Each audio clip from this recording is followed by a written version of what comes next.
Hello and welcome back to another Game Hydro video about Tales of Angels. Today we are going to talk about the tier list of the best fighters, starting from the best maiden all the way down, what the best formation and the best team of heroes is to have on your squad, and more. So, due to a complete error, we had a video that was titled Tier List that didn't have a mention of a tier list in it, and I do apologize for that. So we're going to attempt to make a tier list, to make the absolute best tier list that we can. Hopefully this is something that helps you out. Now, just to kind of preface this, yes, the tier list is the tier list, but the best team will differ for pretty much everybody. It's not just the rarity and the type of special attacks that a maiden has. It's how much you star them up, how much you level them up, how much you ascend them, and with the absolute mountain of upgrades that you can do to each maiden in this game, it comes down to personal choice in a lot of it. Plus, it comes down to personal choice because, ironically, the rarest of the maidens, as far as the rarity in the game goes, are actually the most common of the maidens because there's more of them. We're going to show you what we mean by that in a second, but we're going to go over who the best team is. Now, you can fit up to 9 people in your formation at the same time when you unlock all of the formation spots. It does take a while to unlock all of them, but eventually you will unlock all of them and have all of them. You'll be able to fill all of them with maidens. All right, we're going to go to the gallery for this one so we can see who all of them are. Now, obviously, your Aurora maidens are your rarest maidens of all, and typically they're going to be pretty high or pretty close to the top of the tier list. However, there are some interesting aspects to this. Your Mythic maidens and your Aurora maidens generally will have around the same ballpark of stats. Their maximum levels are going to be 350 for fully upgraded and fully leveled variations of said maidens. For the Aurora and Mythic maidens, it will be exactly the same. Now, for any tier down, it will be different. Now, the interesting thing is, statistically, there is no functional difference, really, between the Aurora/Glow limited maidens, the Mythic maidens, and the Legend maidens.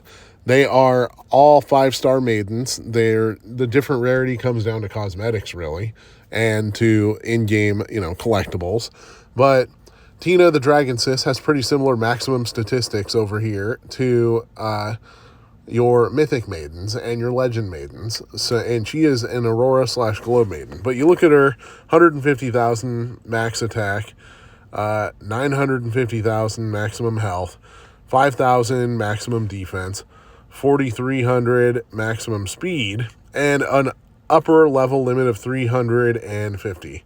Everything except the upper level limit is going to fluctuate depending on what type of character this is. So if you got a tank, she's going to have higher health and higher defense. If you got a fighter, she's going to have higher attack power, maybe some higher speed. Over here, another warrior. So, like, taking a look, for example, at Jenny, the Slime Sis, she's a guardian, so she's a tank. You're going to have less attack power, maximum, but an absolutely crazy high amount of health. 114,000, or 1,145,556. Scroll down a little more. Frierin, she's a guardian. She's going to have 81,015 health and 1.12 million health. 81,015 attack. And her defense is higher, 5,137. But in general, you're going to have characters whose maximum level is 350. It's going to be about similar. So, Tsubaki, Legend character, not Mythic character. But just like the Mythic characters, her level upper limit is 350. And Her maximum attack in the ballpark of 80,000. Her maximum health in the ballpark of 1.12 million. Defense in the ballpark of 5,000, etc. Burl, another guardian.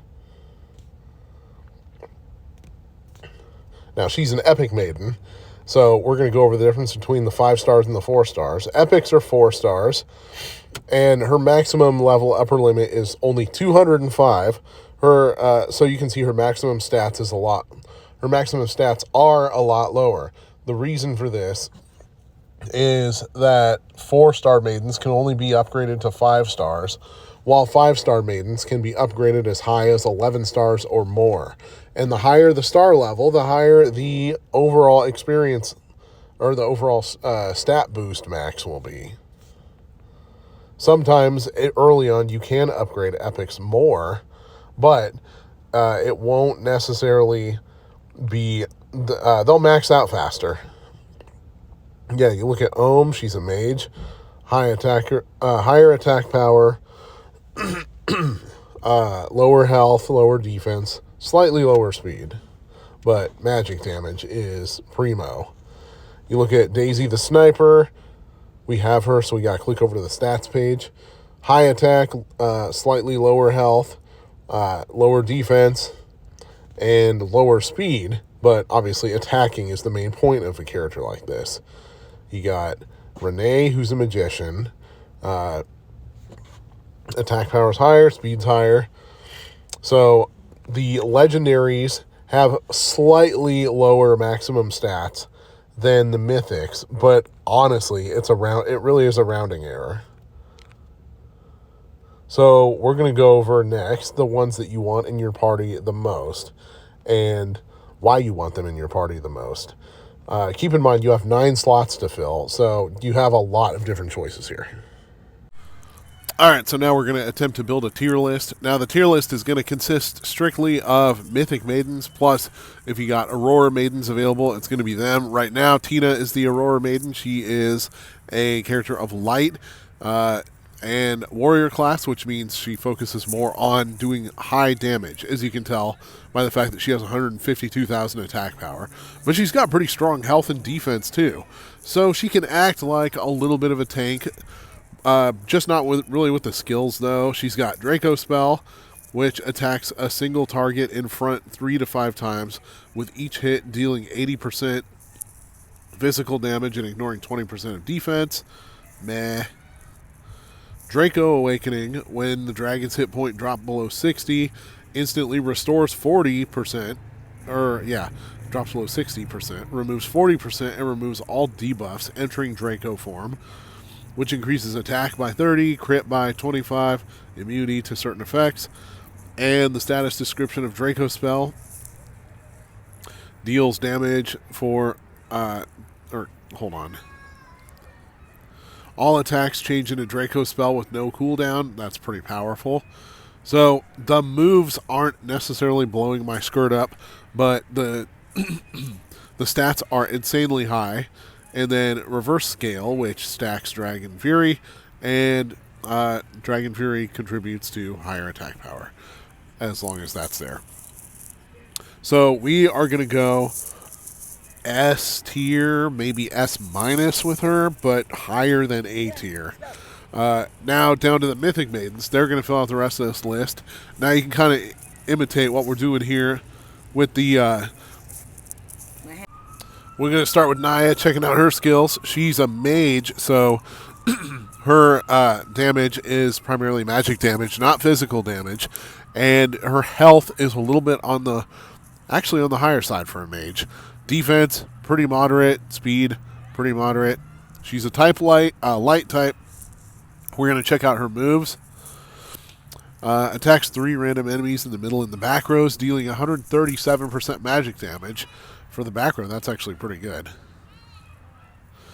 Okay, so the first move was White Wolf Thunder. Charge Electricity. After each attack, gains a stack of Wolf Soul. Consumes all stay, blah, blah, blah, blah, blah, blah. In the first 2 times after casting White Wolf Storm. Restores 3 stacks of Wolf Storm. And White Wolf Storm attacks all enemies for 160% magic damage. True damage is equal to 6% of the target's max hit points. That's actually one of the stronger ones. So we're going to say S- for White Wolf Sis Naya, bordering on A+.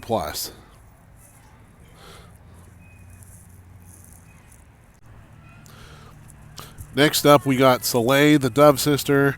She's a mage as well. Let's compare her to the previous light mage. It looks like her characteristics are strong on AoE damage. Soaring Dove deals a total of 600% magic damage shared by all enemies. That is an excellent one because if you have only one boss character left, you'll deal a massive amount. You'll deal 400% max to the boss. But if you're facing down 9 rivals on there, you can deal massive damage to each of them. So that's a good one to have. Dove Light Rain, 132% magic damage to all enemies, no matter how many enemies are there. For each buff that they have, deal more damage that ignores defense. That's extremely strong. So Holy Feather grants Dove Blessing to yourself and friendly units, which increases damage by 20 and attack by 15. That's shockingly good. I'm going to give S tier to Soleil, the Dove Sister. Strong S tier. That's really good. Now we got Eula, the Angel, AoE Healing Revival support type, but looking at her, she has really strong attack for a support type, surprisingly. Not as strong as warriors and mages, but really strong for a support type. Also really high health and slightly high defense, which means that she could be a pretty decent tank type, and she's going to hang around a while. But here's what really interests us with Eula, AoE Healing Revival. Let's look at the skills. Angel Prayer restores 69% of Eula's attack to all allies and grants Angelic Blade, which increases attack and crit rate. Also dispels debuff or CC effect. Here's the real interesting one, though. Revives and restores hit point equal to 224% of her attack to one fallen ally unit. So she is one of only 2 units in this entire game that can revive a dead maiden. That is hugely important. And you got Hymn of Praise right here, which grants life shield to 3 allies with the highest attack, etc. Absorbs damage equal to 76% of the attack of the caster.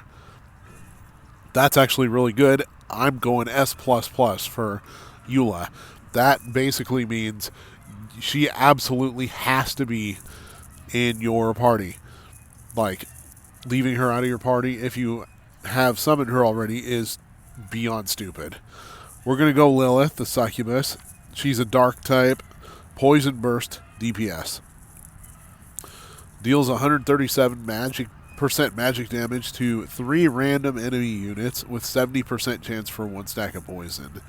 That's okay, I guess. Lasts up to 2 turns, but can be stacked 5 times. Troll Awakening, 140% magic damage to all enemies, or 96% at level 1. Immediately triggers poison on the target, so this will poison everybody at once. That's pretty good. Poison Kiss inflicts 2 stacks of poison on a random enemy unit. That is equal to 4 turns worth of poison. So I'm going A+ tier with Succubus. Or, excuse me, with Lilith. However, I reserve the right to change my mind at any time, so don't come after me for that shit. Christine. Christine is a dark type with Charge Burst. Deals 450% physical damage to the enemy row with the most units, so that is potential to absolutely devastate the back row, the middle row, or the front row. Each target can max out at 4 times, taking damage 4 times your attack. That one's excellent against bosses, plus 80% chance to poison. That is a really, really good one. Grim Deathblade, 495% physical damage for 3 times to the enemy unit with the lowest hit points. Then launch Pursuit on the 3 units, dealing physical blah blah blah. Grim Ledger, every time you get hit, 1 stack of Anubis Blade. When the stack reaches 10, dispels negative effects. And enter Anubis Blessing status, which increases attack by 30 and damage immunity by 20. That's really strong. I'm going S. I'm going S tier with Christine because that attack that destroys the that multiple times destroys the enemy with the lowest health. I mean, it's not the best one out there to have it always target the lowest health enemy, but when only the boss is left over, that does an absolutely crazy amount of damage to the boss. We're going to go Pandora, the Mystery Box Sister. Wow, creative there, guys. Characteristics, healing buff. She's a support type. Magic Box Bomb attacks 4 random enemy units, dealing 130% damage and dispelling 1 buff. 70% chance for poison. That's not that bad. Plus you get some stat boosts. Magic Box restores 126 hit point to the ally with the lowest hit. Casting consecutively 5 times. That changes the game. That's actually pretty good. Alright. And then Magic Box, at the end of every turn, heals all allies for a total amount equal to 40% of damage over time dealt to the enemy distributed evenly. So that kind of sucks health away from enemies to her. None of these are blowing my skirt up too much, though. She's a good support, but not anywhere near as good as Eula. I'm going to go A-. Harriet is a guardian with a lot of health and really good defense and half decent attack power. So Mummy Bind deals damage equal to that to 3 random enemy targets, 70% chance to do 1 stack of poison. Pharaoh Punch deals 106% physical damage to all enemies, 50% chance to inflict poison. Ancient Toxin. At the start of the battle, there's a 100% chance to inflict 1 stack on all enemies in the front and the mid rows. Then grants Pharaoh Guard to 2 friendly units with the highest attack. That one actually is a pretty good skill, especially for a passive one. But the active skills are not really blowing my skirt up. I'm giving Harriet a B+, A- tier. Now, keep in mind as a caveat with all these tier listings that any mythic, if you have 1 or 2 mythics, they're automatically going to be the best unit in your party, just as long as you keep them leveled up the way you should.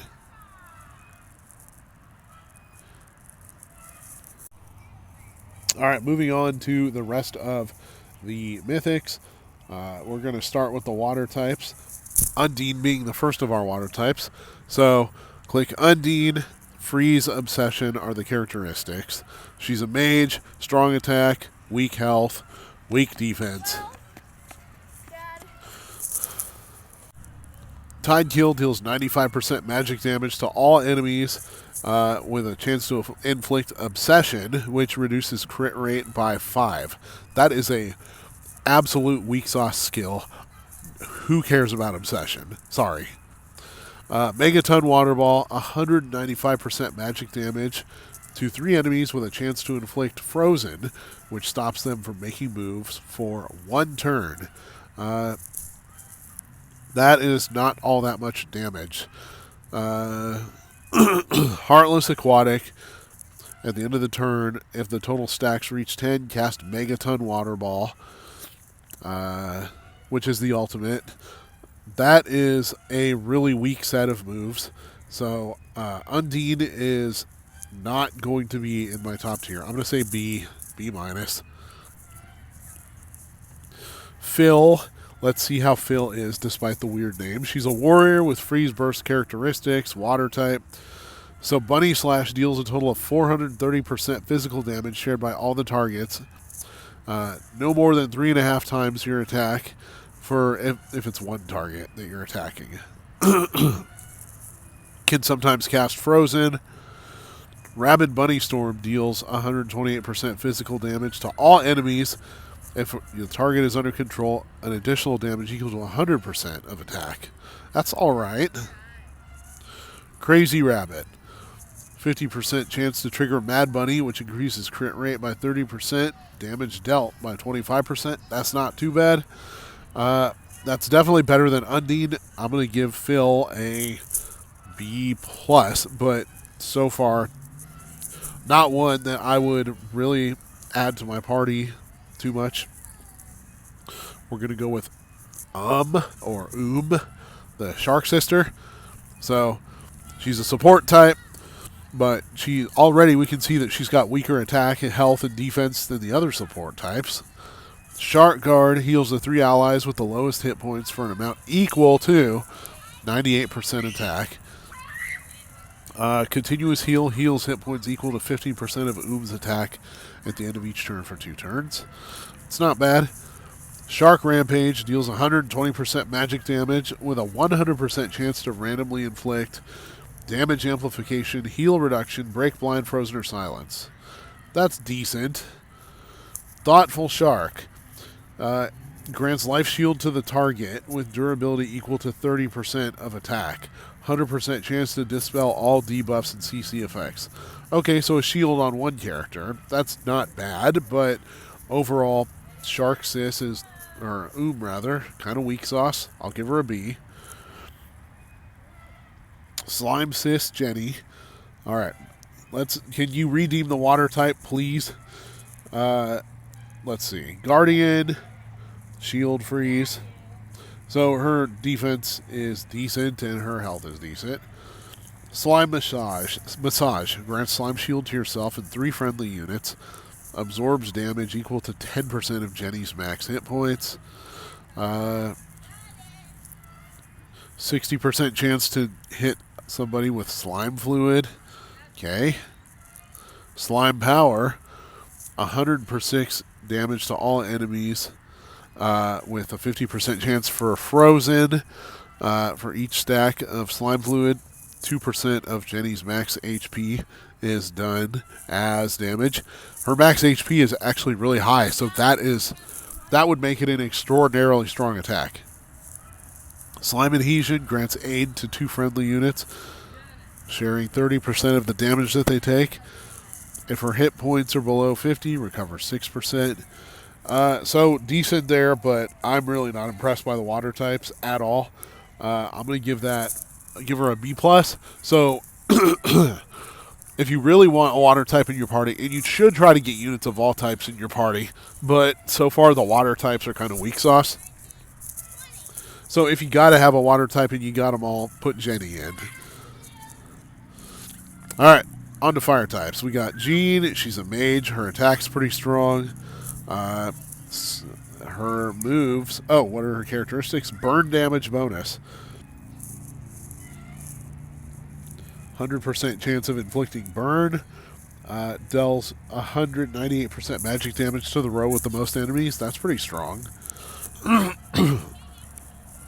Each time it's used, the damage to the next one is increased up to 12%, stacking up to 5 times.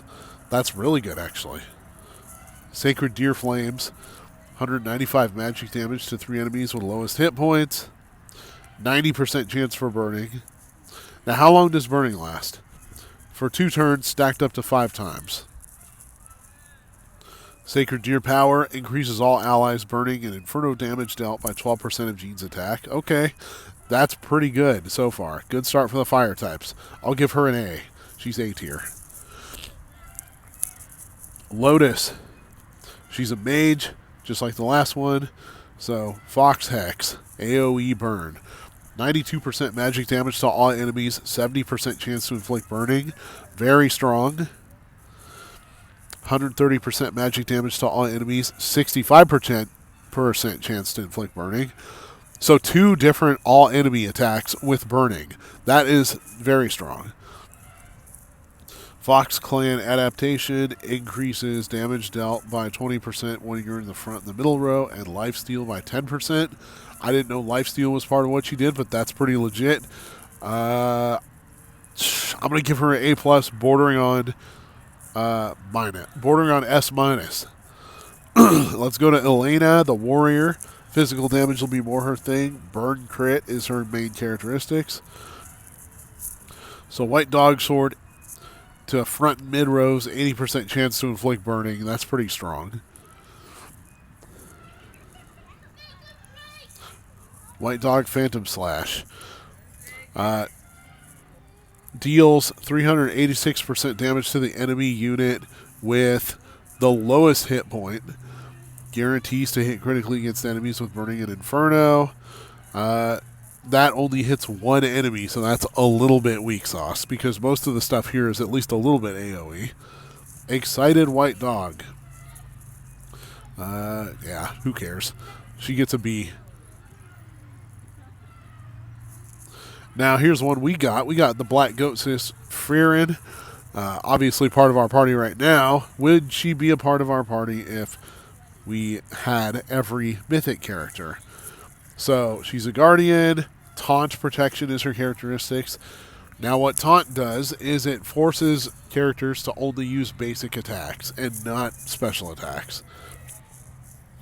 Protects the ally with lowest hit points, sharing 50% of the damage they receive. Increases damage immunity and crit res. That's pretty good. Black Goat art. 140% physical damage to 4 random enemies with a 30% chance to taunt. When hit, initiates a counter against the attacker, dealing physical damage equal to 120% of attack. Hit points equal to 1% of Frieren's max hit point to yourself and the ally with the lowest. That's pretty strong. I really like the counterattack here because Frieren can do a ton of damage with counterattacks and does do a ton of damage.